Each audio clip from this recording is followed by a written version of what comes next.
Hello, in front of me I've got Linyuvo Joy-Cons. In this video I'll show you how to create macro.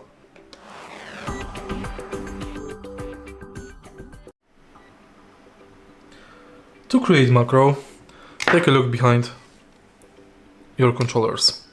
Long press M button without the release. Enter the key you want to edit up to 20 steps.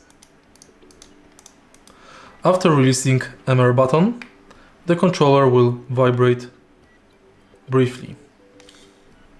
Pressing the MR button again will become a trigger macro button.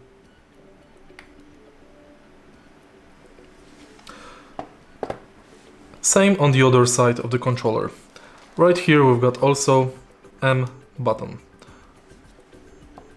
If you find this video helpful, please leave a like, comment and subscribe.